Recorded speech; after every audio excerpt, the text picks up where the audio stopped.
Amazina ye nyakuri ni Mohandas Karamchand Gandhi. Gandhi yavutse ku itariki 2 Ukwakira 1869, apfa kuwa 30 Mutarama 1948.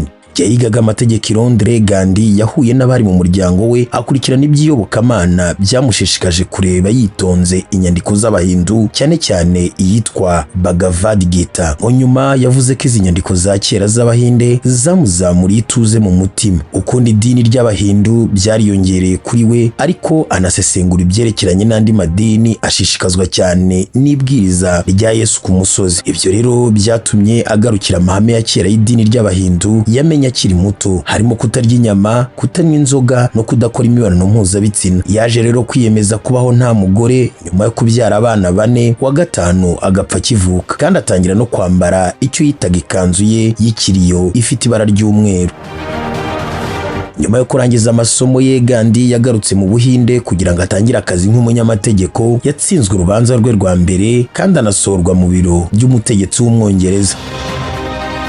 Amaze gukorwa n'isoni, Gandhi yemeye kujya gukora muri Afurika y'Epfo, aho yagiye mu mwaka 1893 maze amara imyaka 21. Gandhi agiye ari umunyamategeko muri Afurika y'Epfo kubera kubabazwa n'uko abimukira b'Abahinde bari bafashwe. Yashinze umuryango witwa Indian Congress mu ntara ya Natal muri gahunda yo kurwanya ivanguramoko no gutangiza imyigaragambyo mu mahoro. Gandhi yatawe muri yombi kubera gukoresha imyigaragambyo yo guhagarika akazi no kwamagana umusoro wakwaga Abahinde, ariko byabaye ngombwa ko Abongereza bavanaho uwo musoro kandi banarekura Gandhi.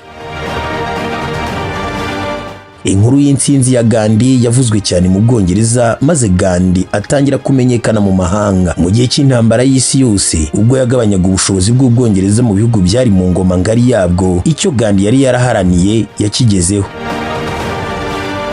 Mu mwaka 1947 Ubuhinde bwabonye ubwigenge. Cyizere cye ko Abahindu n'Abayisilamu bashobora kubana mu gihugu kimwe kigenda kiyoyoka, igihe icyo gihugu cyagabanwagamo ibihugu bibiri, Ubuhinde na Pakistan.